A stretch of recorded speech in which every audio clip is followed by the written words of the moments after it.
Donc ça a été un aperçu assez très intéressant pour nous et pour l'ensemble de ceux qui sont présents parmi nous. D'autres sujets qui ont été abordés qui concernent principalement les défis qui se présentent et s'exercent sur les réseaux mobiles aujourd'hui et demain, notamment la montée en charge du trafic et qu'est-ce que ça impacte au niveau des ressources réseau. Et les opérateurs sont appelés à résoudre effectivement cette équation. Et comment faire finalement, parce qu'on prévoit une montée assez très importante durant les 5 années à venir du trafic du mobile broadband. Également, nous avons parlé durant ces jours de l'évolution des services, l'impact des services vidéo, effectivement, qui pèse assez lourd aujourd'hui. Il continue toujours pour les années à venir.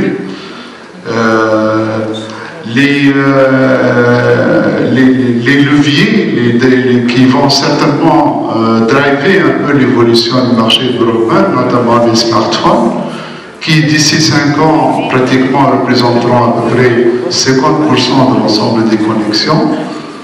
Voilà un peu ce qu'on montre à peu près les études qui ont été faites dans ces sujets.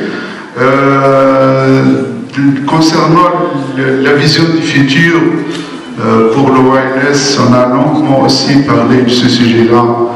On a expliqué la trilogie qui existe entre la technologie, les produits et de l'autre côté le marché. Et les shifts qui ont été aperçus récemment, auparavant c'était les produits qui pilotent à peu près le marché, maintenant c'est plutôt l'inverse, c'est plutôt le end-user qui pousse la technologie à être beaucoup plus développée, qui répond à ses besoins, et l'exemple le plus parfait certainement c'est le smartphone. Effectivement, aujourd'hui, le market needs effectivement exerce une pression très importante au niveau de la technologie, effectivement. Donc il y a un shift qui s'est passé aujourd'hui. C'est plutôt le end-user qui pilote, enfin qui pousse. Le push provient beaucoup plus du end-user. Sur des aspects économiques,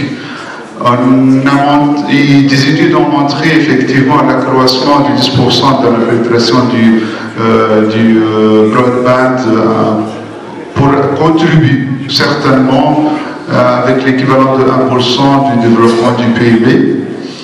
Donc d'où l'importance un peu et le rôle le plus important que les opérateurs devront faire de ce côté-là, effectivement, pour le développement de ce marché-là.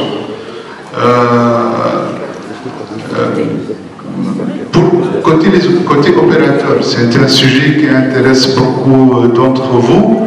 Quels sont effectivement les facteurs de différenciation auxquels devront se focaliser les opérateurs? On a déjà identifié 2 facteurs très importants, notamment la performance et la qualité des réseaux, qui est un facteur de différenciation qui se place en premier lieu.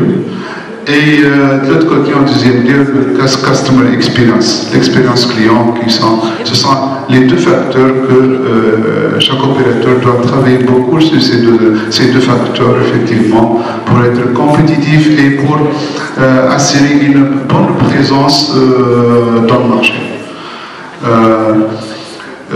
D'autres sujets aussi qui ont été abordés, notamment certainement le sharing network et son impact qui permet d'optimiser les OPEX des opérateurs. Ça peut arriver jusqu'à 30% de réduction des OPEX.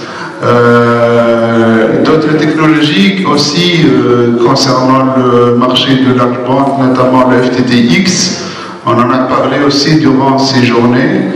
et l'importance de cette technologie du fait qu'elle permet une économie d'échelle. C'est un investissement de long terme et qui permet une économie d'échelle pour les opérateurs assez importante.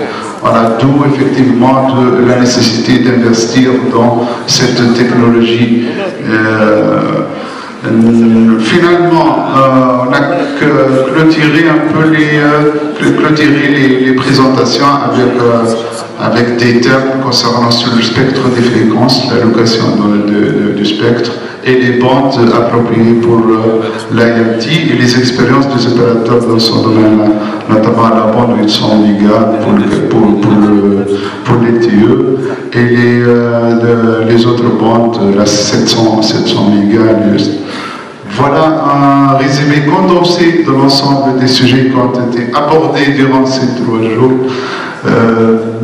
Merci pour l'attention de tout le monde, merci pour aussi le débat qui a été réussi.